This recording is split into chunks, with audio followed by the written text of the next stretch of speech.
nakakasawa na rin palaging mukha mo. Mas maganda gumamit ng video. Okay. So, are you excited for the part 2? Yes! Diba? Pag may part 1, may part 2. Pero wala ng part 3. Kasi next meeting, we'll be having another, it's all focusing more on the, what we call this, our My Uno store. So how can maximize it? But definitely, what have you learned from part 1? Pwede pa bawasan yung volume ng mic. Kasi kahit walang mic, malakas naman boses ko. So, parang nag-e-echo, nagpa-bounce back. Hello, hello. Hello. Okay, good morning. Good morning! Pwede po pa pindot ng start button natin. Yeah, so that they can see us live. Yan. Okay, right. Thank you. Yan. Okay, so those who have friends outside Dubai, yeah, you can invite your friends to watch us live via Periscope. So pwede po silang pumunta dun sa Periscope. They can just download the application, then search for my name, BJ Primalion, so that they can watch us live now. So that they can learn together with us for our part 2 in Facebook marketing. Okay, once again, good morning! Good morning! Yes, sa lahat po ng mga viewers namin, so stay tuned. So we'll learn more today about Facebook marketing. I'm conducting now the part 2 here in Dubai. So welcome. Okay, so those who did not yet sign in to our electronic attendance sheet, so you can again visit the page Internet Marketing by BJ Primalion. Then you can find there the link where you can fill up information, your email address. Pero pag naka-fill up na kayo last time, you didn't need to do it again. Okay? Minsan lang po ha, para hindi po mauubos yung space. And those who sign up in the form, you will be invited for an exclusive Facebook group wherein we can interact for our mentoring. So even after the seminar, pag may mga follow-up questions kayo, so we can do that in our Facebook page, group. Then again, this is the Periscope logo. You can download it in your phone so that in the future seminar I'll be doing maybe outside Dubai, you can still follow me. So pag may mga video, mapagtipan kong gumawa ng video about network marketing maybe or about Facebook marketing, you can still watch me live para palagi tayo magkasama. Okay ba yan? Yes. Okay, so last time in our Facebook marketing part 1, I taught you several techniques and strategies on how to get prospects, right? Yes. But prospects who are targeted. Okay? Those who are related to our, the same interest, like doing business, networkers and all. Sino pong nag-explore ng mga strategies na yun? Can you raise your hands? Okay, sino po dito yung may good experience or may feedback doon sa strategy na ginawa natin in the part 1? Sino po dito may feedback? Okay, upline. Can you please come in front? Then can you share to us ano yung specific na strategy yung ginawa mo and what is the result? Is that okay? Can we give a round of applause to upline? Beautiful lady here in front. Good morning. So I started to join groups, Okay. and then I started getting inquiries from that, Okay. and then I applied in the training that you don't need to add all your prospects immediately. You have to send a message. Okay. And then by that, I think I have 10 good leads already. Wow! Can we give a round of applause? Sino pang nag-apply ng ganang strategy? Anyone? So isa lang? Okay, upline. Can you share your experience? Okay lang po, upline. Dito na lang ako. Sure. I apply exactly the way you teach us, like yung go to the group and then search the people from the networking industry. And then I've seen a lot of people who are asking and how to do this kind of business. So I sent a message and I got a reply. Actually, just today I got a reply. Wow! From Africa. From Africa. Galing. Okay. So, ibig sabihin, the strategies we discussed last time is effective. But it will only be effective if you apply it. Kasi hindi siya magiging effective pag hindi niyo siya ginawa, di ba? Yes. So definitely, di ba? So ngayon, of course, hindi ako yung tipo ng tao na nagtuturo ng isang bagay na hindi ko ginawa. So lahat ng tinuro ko sa inyo ginawa ko, but I did it again. Yung strategy, I did it again. I just want to play around the strategies. Okay? Ito yung result. Just last Monday, you know, same script na ginamit natin na tinuro ko sa inyo. I just changed a little bit on the you know, in the statement there. Kasi syempre, di ba? Baka pare-pareho tayo ng script. But ano to? Copy-paste lang. Okay, ito isa, hello from where you are. Thanks for the response. I'm from Philippines but currently in UAE. Then, good. Okay, thank you. How about you? I'm from India, personally working in Abu Dhabi. And that time, papunta akong Abu Dhabi. So, binigay ko agad number ko. But until right now, nagwi-wait pa lang ako. I don't know if active pa ba siya sa Facebook or nakita niya na yung message ko. I'm still waiting so that if mag-reply siya, magkikita kami next week. Another, I think I sent 20 on Monday. I received 6 replies. Then, eto yung tatlo na sample na reply sa akin. Eto din, yes my dear, sure we can, send me friend request. Okay, thank you, I will send you now. Welcome, you have WhatsApp, if please add me. Diba? Siya na yung nagbigay ng number. Then, eto din yung isa. It's okay for me, you may contact me on my phone. Then, I give also my phone. So, wag nyo nang kopyahin yung phone number, ha? Just kidding. But, what I'm trying to say is, lahat ng strategies, all the strategies we discussed last time is really effective. Unless you did it. Correct? Okay. So another strategy na ginawa natin last time is all about creating a page. Sino na po ditong may mga pages? Okay. Alam nyo bakit? You're very lucky why you created a page. Lahat po ng hindi gumawa ng page, you will miss half of the topic today. Because 50% of our topic will be focusing how to improve and how to make use of your page for your business. So that's the purpose. So ibig sabihin, lahat pala ng strategy last time, gagamitin natin today as I mentioned last time. Sabi ko nga, hindi mo kailangan mag-discuss ka agad ng business because there will be, you know, right approach how to present your business. Hindi yung basta-basta na lang, titira ka na lang dyan without thinking what to say. You get it? So now, sabi ko nga last time, mayroon po sino dito nagpalit na ng profile picture? Maroon akong naririnig na maraming magagandang feedback. Nagpalit pa lang ng profile picture, marami na siyang prospects. Yes. Diba? Sino po dito nagka-prospect dahil sa profile picture niya? Diba? Profile picture pa lang yun. Correct? Ano nakain ito? Ba't ang laki ng mukha niya sa profile picture niya? Diba? Mga ganon. Diba? Nagpalit ng profile picture, tapos pinili talaga yung sobrang ganda, para attractive, tama? Okay? So, yun. When we talk about Facebook page, may mga series of activities tayong gagawin. Or in Facebook as a whole. Eto yun. 3 basic activities na ginagawa every day sa Facebook. But there's the right way of doing it. Diba? Magla-like ka, magko-comment ka, and mag-share ka. And I taught you last time how to categorize or classify your friends. Kung sino yung mga prospects, sino yung mga friends, sino yung mga members sa team, sino yung mga nabigyan ng bibigyan ng samples, sino yung mga nagiging customer mo na or users ng product. And every day, just click the list, then do this activities. Magla-like ka, magko-comment ka. Of course, mag-like ka lang sa gusto mong pinost niya. Kahit na hindi mo, alam mo, you don't need to like those posts na hindi mo gusto. Yung gusto mo lang. Kaya nga siya like, di ba? Okay? Then of course, if something na valuable para sa'yo, pwede mo rin i-share yung post niya. Kasi sabi ko nga, if someone like your post, comment on your post, and share your post, you love it. And you love the person. Tama mali? Yes. So yun ang gusto nating mangyari. We, gagawin natin that our, possible prospects or business partners will love us, will like us. So yun yung mga dapat nating gagawin. Then, ito yung mga hindi dapat gawin at mga dapat gawin.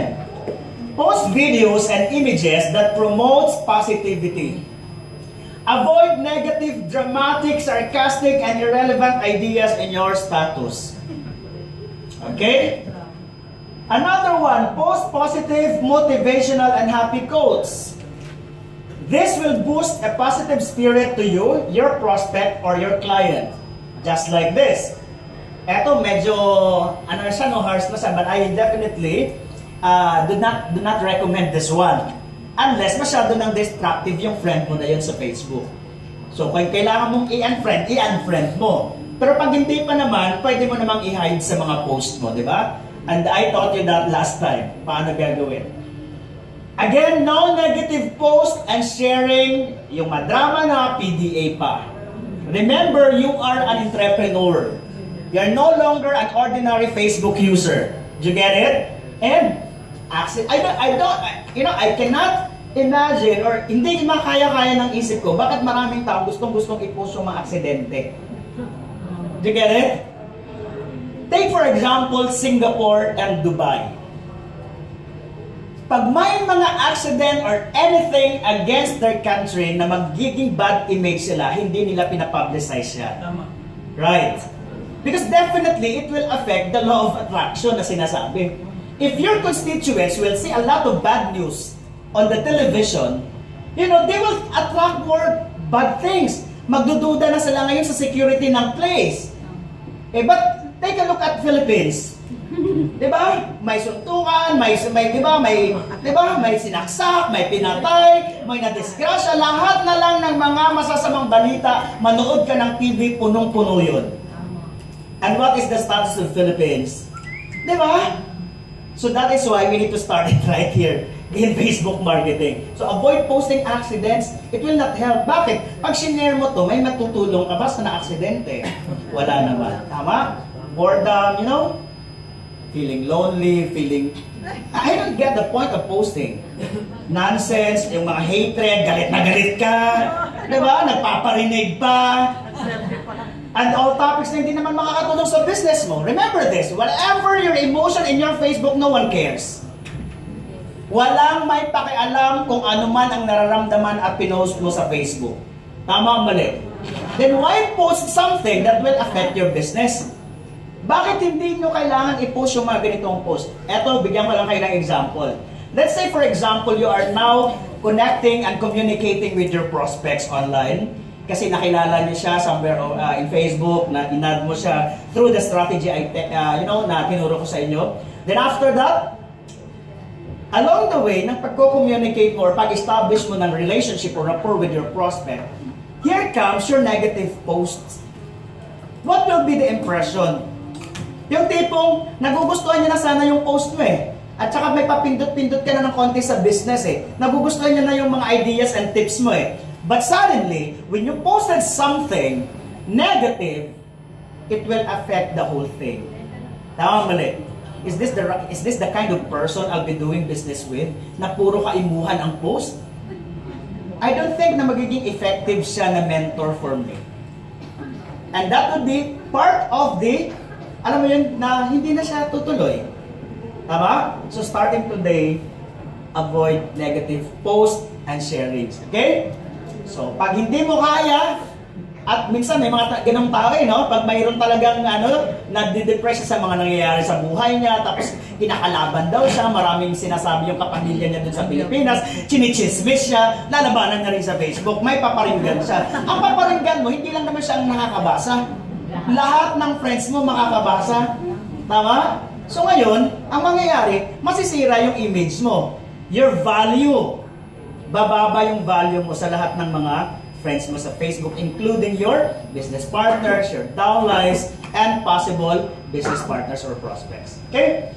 So now, again, uulitin ko lang ulit sa inyo yung sinabi ko so that you will be reminded that Facebook is not the whole strategy, but you still need a passion. What is your reason why you're doing network marketing business? You need people skill. You need to know how to relate to other people. That is why you need to have communication skills. Hindi pwedeng marunong ka lang mag-chat. Kailangan marunong ka rin what are the right words to say.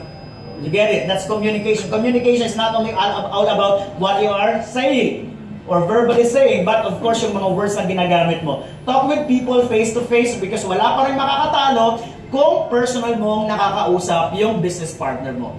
And talk with people over the phone. Okay? Dapat nagtatawag ka lalo na hindi mo man nare-reach out or nami-meet in person on a regular basis. Then attend company events. Don't put this in your mind that after you learn everything about Facebook marketing, you will never attend a company event. That's very wrong. Because company events will strengthen your belief system about the company, and at the same time, mas lalong lalalim yung understanding mo and yung alam mo yung trust mo with the company, the products, and the compensation plan.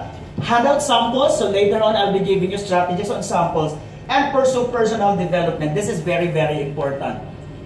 Palagi ko itong hina-highlight sa mga nakakausap ko na sabi ko, you know, with or without this kind of business, you need personal development. Right? Yes. Kasi eto yung magpapaboost ng lahat sa'yo. Did you get it? Remember, the level of your personal development is directly proportional to your result. Okay nyo? Okay. So, let's proceed now with our first topic for the second session. So, as I told you, lahat po ng my pages, you will love this topic. Okay? And those who don't have the page, you will not regret later na lang. Okay? Pwede naman kayo gumawa. Okay. Last time, I taught you how to create a page. Ano yung dapat i-post at ano yung klase ng page na dapat meron ka. Again, the purpose of page, this is the best alternative for a website. Because you need to create an online presence. You have your business. How would you promote your business? Through page, not through your account. Did you get it? Yung account mo, yun yung personal mo na buhay kasi. So you need to brand yourself. You need to, to develop yung trust level mo tataas sa mga friends mo. But when it comes to business, you need to do it in your page. So ngayon, marami kang choices anong klase ng page yung gagawin mo. It could be, specifically promoting your business as Uno. It could be specifically selling products, Uno products. It could be all about motivating someone.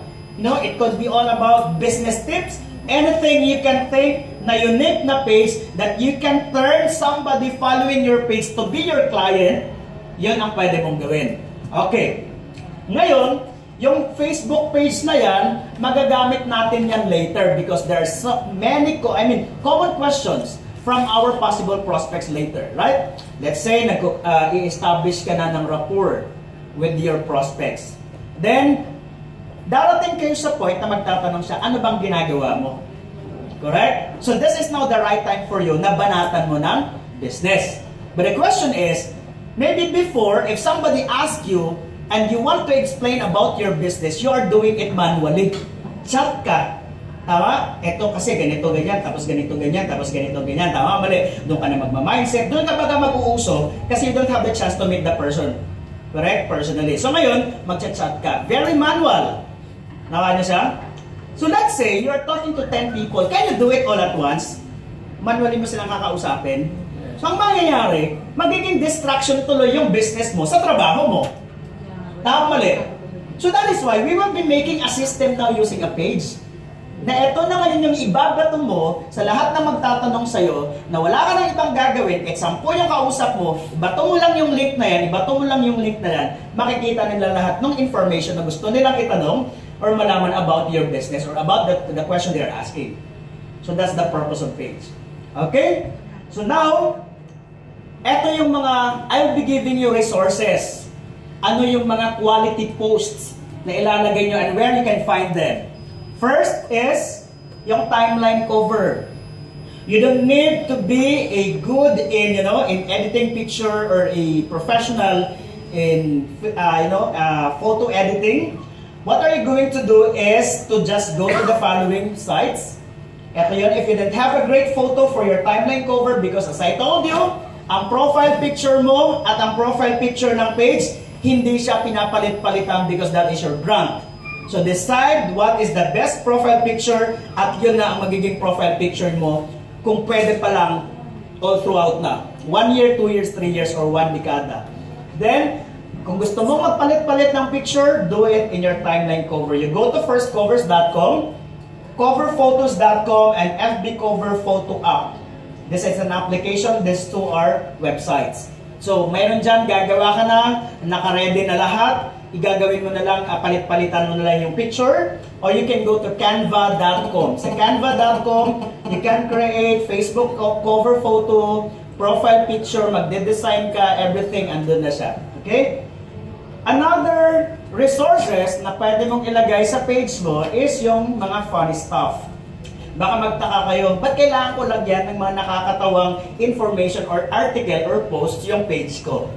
Mamaya sasabihin ko sa inyo, hindi naman mo yung gagawin araw-araw. It's just something, let's say, you want your followers na mag-good vibes din kahit papano. Diba? Pero hindi mo to gagawin daily or weekly. Let's say monthly. So may mga good websites, quality website where you can find them. Isi-share mo lang sila. Yung 9gag.com, this is very common, right? Familiar kayo nito? Break.com and crack.com. So doon yung mga jokes or something that can make your day bright. Okay? Yung mapapatawa ka talaga. No, yun yung from time to time, pwede mo rin lagyan ng ganun yung page mo. Then, pictures and photos, yung mga stock pictures. So most of the time, you need pictures and photos to post with your content. So find nice photos at the following website, morgfile.com, everystockphoto.com, and sxc.hu. So ito yung mga website naman na kung saan you can find a lot of pictures. Kasi minsan, sa Google kasi pag naghanap ka, may mga pictures na may copyrighted na pag sinave as mo at pinost mo sa sarili mong page at medyo strict sila pag na-detect nila yon, pwedeng i-report yung page mo, pwede ka nilang, mga ganun. So you need to be careful about it also. Then another one is textures. Ano yung textures? Let's say you have your own original idea or, you have something to say at the back of your mind, pero ayaw mo ng plain text lang, gusto mo may picture. So you better use a texture, siya para siyang background, na hindi naman siya nakaka-distract sa text. Okay? Sometimes you just need a texture to add text in order to post your content as a photo, not simply text status. So sdtextures.com, textureking.com, and lostandtaken.com. So these are the website you can go where you can find different textures for your posts. And another one is quotes. This is the best one. Yung mga motivational quotes, about leadership, about, life, about everything. So, these are the website, quotelicious.com, brainyquote.com, ito yung palagi kang ginagamit, brainyquote, then quotegarden.com. So, yung mga website na yan, punong-puno yan ng mga quotes dyan. You can collect, ilagay mo sa isang folder, schedule mo dun sa post mo. Pero mamaya, tuturuan ko kayo, when are you going to post them? Kasi may 80-20 rule nga tayo, di ba? So, yun. So, hindi pwedeng, unless otherwise yung page mo about quotes. So, mag-post ka niyan everyday. Pero pag ang quote mo, yung page mo about the products, hindi pwedeng everyday ka nag-post ng quotes. Okay? Okay, next is, ito na. What 90% does and what you do. This is all about page again. 90% ng mga gumamit o gumawa ng page, evaluate a page success by the number of likes. And 99% of FB users have the same idea. But you know what? It's a big mistake. Akala kasi natin, kapag ang page maraming likes, it's a very good page. No? Hindi mo kailangang kainggitan yung mga page na maraming likes. Because the real success of a Facebook page is not on the number of likes, but it is based on how it sells. That's it. Kahit 100,000 likes pa yung page mo, pag wala kang nabibenta kahit isang product, it's useless. Pero kung 10,000, kung 100 lang yung likers ng page mo, but may benta ka, and it's a quality page. Because it's not all about the number of likes, but it's all about the quality of the page inside or the content. Okay. So now, Facebook Notes. Sino po ditong familiar sa Facebook Notes? Notes? Walang, okay? Ito, sino pa po? Pakitaas po ng kamay ng gumagamit or familiar sa Facebook Notes. So, kukunti lang. Okay. You will totally, maiiba yung tingin mo sa Facebook page the moment you will understand the use of notes in our business. Okay. So, ngayon, i-install mo na natin yung Facebook Notes. Lahat po ng Facebook, yung account mo at yung page mo, may naka-install na notes na application ready for use pero hindi pa siya activated. So that is why we need to activate them. In our business, since page ang gagamitin natin to promote and market our business, sa page natin i-activate. So step number 1, activate the notes first. You go to settings, and when you click settings, lalabas to. Pindutin mo yung apps dito sa gilid. Then, lalabas yung notes, then add application. Pag in-add mo yan, mapupunta siya dun sa taas. Okay? So, once andyan na siya, that's the time. Step number 2, you now create a note. Dito sa menu ng page mo, kung mapapansin mo, may iba-iba dyan.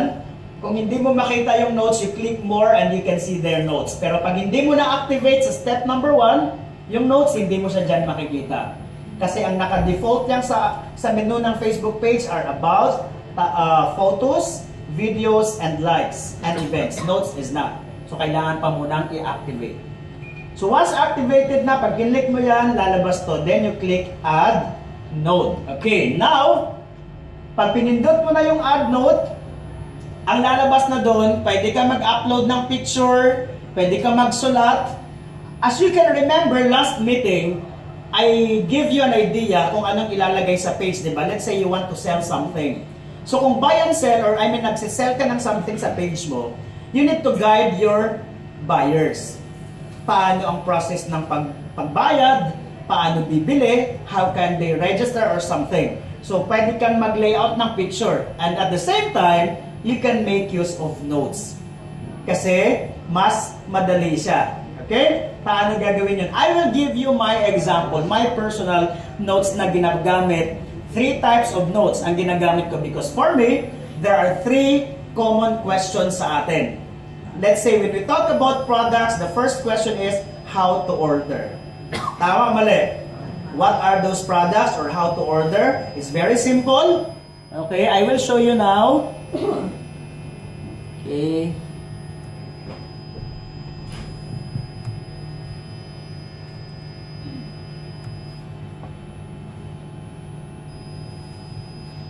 Okay, login muna tayo.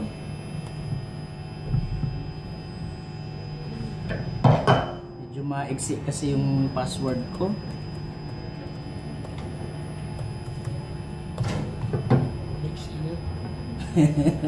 Para ano.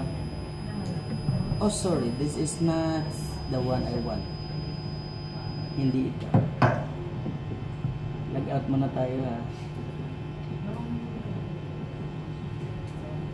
Ito, ganito kadami yung page ko dyan sa gilid. 100 plus pages. Yeah.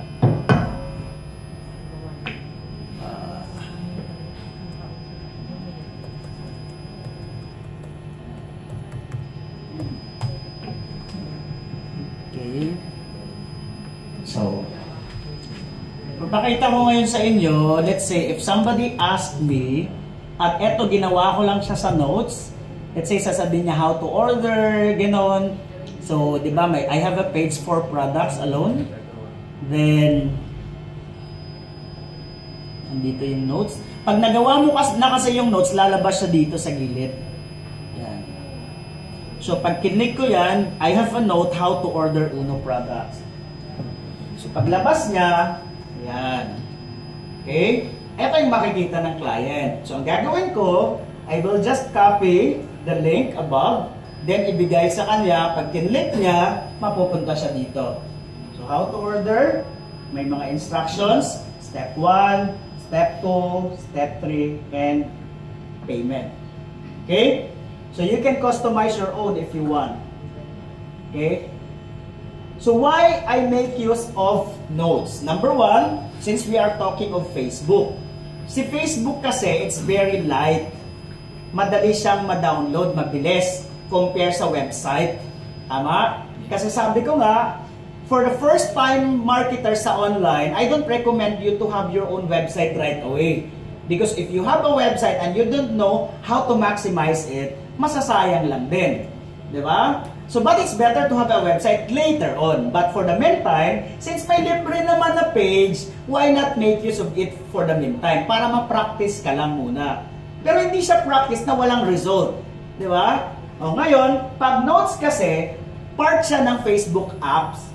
So pag inopen nila sa Facebook nila, they don't need to go outside Facebook. Andun na siya mismo sa Facebook.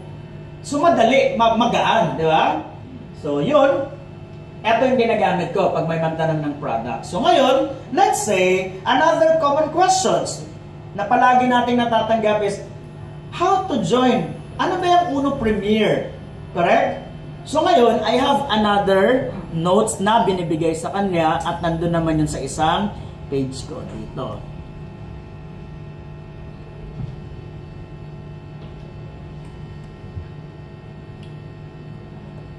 So sabi ko nga, branding yourself, right? So since branding yourself yan, of course, gagawa ako ng notes, how to be part of my premier team worldwide. So andun lahat. Okay, parang ganito lang kasi yan. Pag may guest ka, first timer, ano yung mga step by step na ginagawa mo bago mo i-present yung business? Pagpasok nyo, papakilala ABC rule, tama? Papakilala kay upline, ito yung office namin, ganito. So gagawa ka rin ng parang flow ng presentation from ABC rule up to presentation, up to closing using notes. So since ako yung may-ari ng page, ako yung may-ari ng notes, syempre ako yung speaker. O i-introduce muna ng notes yung speaker, ako yun, di ba? Hi, my name is PJ. Welcome to my Uno Premier business page. So ang ginawa ko to make it more attractive na hindi lang puro sulat, ay layout. Pinagtsagaan ko talagang mag-layout na etong lalabas dyan. Para instead na sulat, picture na lang. Di ba? So ngayon, yan na, nakalagay. Di ba? So tapos, may mga contact information. Then, may mga may mga other social media links. Then after that, I can personally coach you online. Ito na ang steps kung paano pumasok, kumita sa Uno Premier. This is Tagalog version. I have also my own English version. For those na mga downlines or mga prospects na hindi nakakaintindi ng Tagalog.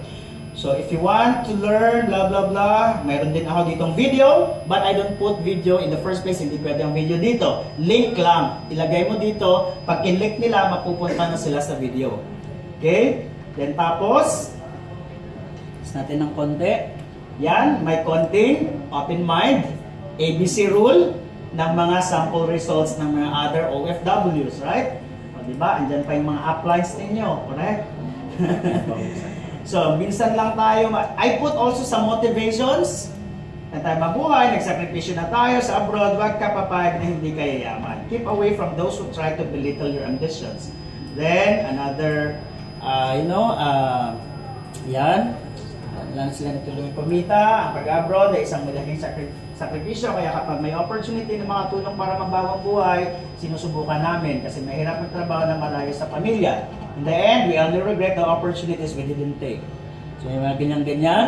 Then after that, eto, yan. So, since Ray Potesta is one of the featured here, kinuha ko yung video niya, yung in-interview siya sa Jessica Soho. So nilagay ko yung link dyan. So pag kinlik yan ng visitors, mapupunta siya doon sa video na yung kay Jessica Soho na interview ni Ray Potestad. And after that, I started introducing now the business through giving information or pictures about our office. Okay, meron din video link dyan ng office, kung ano yung expansion natin worldwide sa inyong mga opisina. So nagsisimula na mag-uso ang page sa kanya, di ba? Ngayon, nandiyan na lahat. Then after that, click to watch Uno Premier. May video din ulit. Then eto na yung mga step by step how to join. So para makasali ka sa Uno Premier at masimula ng negosyo, kailangan mo lang kumuha at least Premier package. So walang Platinum. So ito ang lahat na makukuha mo sa Premier package mo. Nakalagay dyan. Then after that, eto na. How to earn. So hindi ko pinakita yung 10 ways to earn, it will just complicate the whole thing. Correct? Ang pinakita ko lang yung madali lang nilang maintindihan. Okay? Let's say yung direct referral, yung match bonus, at direct match bonus. Yung tatlo lang. Okay? But if you want to add everything, it's okay. No problem. Ako gusto ko lang kasi maging simple yung presentation. So direct referral, Tagalog, para maintindihan. In-explain ko rin in detail in Tagalog yung match bonus. Then, after that, may direct match bonus. Kung mapapansin nyo, bakit almost lahat ng slides may picture ko? Dahil hindi ko gustong makuha nyo? No.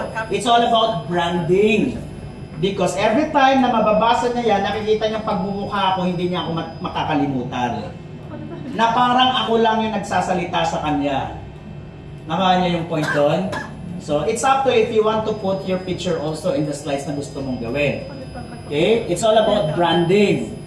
Diba? Kasi parang parang ikaw lang nagsasalita sa kanya. Then after that, so pinakita ko rin yung ibang package. May elite, may global, what are the advantages that kailangan mo magkuha ng mas malaki. Then, dito ko rin pinakita din yung yung owners, yung BOD natin. Then, last part is more on closing. Diba? So, sa closing part, who are earning big, diba? Yung mga TV personality na sumasali, yung mga OFW. Then, eto na, why start your business today? So, it's more on mas lalong bubuksan yung utak niya, bakit kailangan mo magnegosyo, di ba? So, yan. As OFW, ganon. Nung nasa Pilipinas ka, ang maliit na kita, kasya na. Ngunit nung ibang bansa ka, ang dihamak na mas malaki ang kita, at ipadala mo lahat sa iyong pamilya, kulang pa. So, dito ko rin, pinagtsagaan ko rin ipakita sa kanila yung cycle. Di ba? Of being an employee. You start working at the age of 25, 40, 60. When you retire, you get 1 million savings maybe or retirement. Then after that, you go into business at the age of 60 years old. Bakit kailangan pang hintayin ng 60 kung pwede mo lang din naman umpisahan ngayon at a very small capital na wala namang masyadong risk, di ba? At pwede mo pang gawin for life. Then after that, para sa mga katanungan, karagdagang impormasyon, you can directly message me. Pag pinindot niya yung link, mapupunta ka agad siya doon sa inbox na pwede na siyang mag-message sa akin. You see? So that's how the system works na ginawa ko. It's just so simple. Tama? Simple lang naman para ka lang gumawa ng uso. Para hindi ka pa ulit-ulit na sinasabi sa prospect mo later. Tama? So ngayon, ang maganda, sa'yo to. Walang ibang makakakuha or walang, alam mo yun, like say for example, if you're using another platform kasi, may tendency na hindi mo makukuha, hindi mo alam kung saan na siya, ano yung next na gagawin Dito, may instruction. Because dapat ganun, may guide ka sa prospect, what to do next. So after niya tumabasa, anong gagawin niya next? May nakalagay, i-contact ka. Correct? So ngayon, pag kinontak ka na, sasabihin niya, okay, I'm ready to join. How to register? Ano yung mga laman ng package? Yun lang naman ang mga common questions. Tama, mali? Yes. Pag ready na siya, magtatanong, ano ba yung mga laman ng package? Kasi hindi mo naman diniscuss doon. And as you notice, walang products doon sa business presentation. Kasi yung product, may link lang doon. I don't want to put more things inside this link na may mga product kasi yung product is separate. Gusto ko, focus siya sa business. Okay? Pag gusto niyang malaman ano yung mga laman ng packages, after this one, mayroon din akong isang notes na naka-separate naman. Ano ba yun? Sa ibang page naman siya. So doon naman, nakalagay, how would you process your registration package? So how to register? So how to register with Uno Premier? Okay, step number 1, mamili ka ng package but this is still under updates kasi hindi ko pa nalagay yung package ng other countries. So, choose your package, mayroon dyan Premier, Elite, may mga laman ng mga products na makuha niya. Then, step number 2, sendan mo ako ng message to set an appointment or you can pay directly, make a payment step number 3, then step number 4, getting started. Okay? So, stop and study na agad. Okay? So, yun lang yung tatlong major notes na ginagamit ko. And take note, I'm just only using notes. Did you get it? As apart from, may sarili din akong website, business website. But most of the time, I'm using this one. Especially, sabi ko nga, sa Facebook kasi, it's more convenient and very light. Hindi siya mabigat sa mga mobile users. Pag website kasi ang ginamit mo na link, ang mangyayari, pag matagalan ng loading yung website sa mobile ng prospect mo, ililive niya yung website, hindi niya na itutuloy. Sasabihin niya na lang, mamaya na lang, mahina kasi mahina ang signal ko, ganito, ganyan. Tama? Yes. Pero pag Facebook, hindi na siya lalabas sa Facebook, mababasa niya na lahat doon, lahat, andun na. Naka-link na lang. Kahit saan pindutin niya, doon pa rin siya mapupunta sa page mo. Okay? So have you learned something tonight? Yes. Okay. So sa mga wala pang page, alam mo na anong gagawin mo. Okay? So that's all about notes. So after learning how to make use of that notes to maximize our business, let's proceed now to what are the activities you need to do on a daily, weekly, and monthly basis. Bakit kailangan yan? Number one, ulitin ko. If anything you want to do at it's not written, you cannot do it.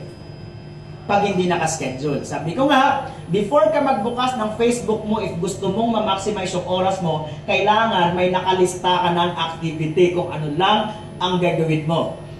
Nakuha nyo? Kasi pag wala kang list of activities on that day na binuksan mo yung laptop or cellphone mo or anything na gusto mo mag-online marketing, wala kang magagawa. Putulin nyo man yung kamay ko. Tama ulit. Kasi nga maraming distractions sa Facebook. Correct? Yung mga newsfeed mo na may mga video pa dyan, di ba? May mga trending videos, di ba? Di ba? So yung mga kinakaadikan yung mga TV shows dyan, di ba? So yun ang magiging distraction. So kailangan, anong gagawin on a daily basis? Weekly and monthly. Daily. Simulan natin sa daily. See, if you have a planner, very important. May mga planner ba kayo or organizer? Yes. Oh, yes. Saan? Nasa bahay. Hindi pwedeng nasa bahay. Sabi nga, the secret to success, one of secret to success is, there are three. Number one, be organized. Number two, be organized. Number three, be organized. If you become organized in anything you do, that's one step towards success. Daily task. Page ulit. Okay? Use Facebook as your page. Then, once you are already in your page, daily, i-check mo siya. Kung may mga comments, inquiries, then you need to respond to them promptly. Why? Remember this. Yung online visitors na nag-inquire, hindi yan mag-aantay ng 24 oras bago ka mag-reply. Tama, mali. Kaya from time to time, mag-check. Kaya paano yun? Naka-offline ako. Ang tendency kasi dyan, based on my experience, may nag-inquire, 3 days or 4 days after ko pa na-check. Ang inquiry niya, how to join. Okay? So ngayon, after 3 days, nakita ko. Kinumusta ko, ma'am, can I have your contact number where you came from? Alam mo ba yung reply? Naka-join na ako. Masakit hindi? Masakit. Siyempre, di ba? Wala ka naman magagawa. Kasi in online, we have so many na nag-online din. But, sabi ko nga, don't think scarcity. Don't have that scarcity mindset. Sa online, nag-uumapaw ang prospect kung matyaga ka lang. Dito nga, alam mo yun, pag yung tipong pagkabisado mo na, kung pwede pa nga, mabigay ka na lang ng prospect sa mga wala kang prospect, ito, contact mo to. Diba? Sabi ko nga, if I think that way, why should I do this training to you in the first place? Kung yung training na to, mag-create ng competition against me. Tama, mali? Tama. Because number one, this is my passion. And this is my fulfillment. You know? Then number two, of course, I have abundance mindset. Correct? The more I teach people, the more na maraming blessings. So that is why, sabi nga, huwag kang maging madamot sa business na to. Okay? So, respond to comments and messages. Kailangan, eto, may isang feature ngayon si Facebook page. May auto-reply na siya. Alam niyo ba yung may auto-reply na yung page? Sino yung may mga page dito? Sinong nakakaalam ng auto-reply? Siyempre, kayong dalawa, tinuruan ko na kayo. Ha? These are all my leaders online. Nakuha ko lang si Donna. Can you stand up, Dons? Yeah, siya yung napapayin ko na wala ako sa Dubai. Nag-inquire lang siya sa email, nag-join siya until right now they're doing the business actively. Yeah. Ayan, mga online, ano yan, mga yung mga sunod sa apak ni upline. Diba? So, ngayon, page. Page tayo. Yung page na to, sige, let's say example, yung internet marketing natin na page. Ang gagawin mo, punta ka sa settings. Okay. Then tapos, makita mo to messaging. Pag kinlik mo yung messaging, sa pinakababa may nakalagay use instant replies. I-type mo lang dyan yung reply na gusto mong gawin ng page mo sa'yo in behalf of you if you are offline. Let's say may nag-enquire. Automatic, may magre-reply sa nag-enquire. Let's say pwede mong sabihin, thank you for reaching my page. Okay? For if you want immediate response to your inquiry or order, just contact me in this number. Or you can leave your number. Something like that. 'Di ba? Para ka rin nagre-reply right away. 'Di ba? So, kaya minsan may matatanggap ka na lang na text, na message, na PM, na may ganito, ganyan. 'Di ba? So, mayroon ka ng magandang sistema ngayon sa pagre-reply sa mga messages. So, that is number 1, daily mo gagawin yan. I-check mo talaga on a daily basis. Number 2, visit other pages. Find posts with many likes, then like and comment them. Okay. Ang gagawin mo ngayon, magbibisita ka ng iba-ibang pages na related sa page mo. Let's say for example, yung page mo is okay. Maghahanap tayo ng page na related sa page natin. Okay, let's say yung page mo is all about NutriFab, weight loss with Garcinia Cambodia, and probiotics. So, maghanap tayo ng mga weight loss na page na may maraming likes. Saan ba to? Dito, let's say, weight loss show Dubai. Pupunta ako dyan, di ba? Tapos, maghahanap ka daw ng post nito na may maraming likes and share. Okay, let's say this one. Ang pinost niya is something about, let's say, world-class facility hardcore coaches, wimpy prices. Dapat marunong ka,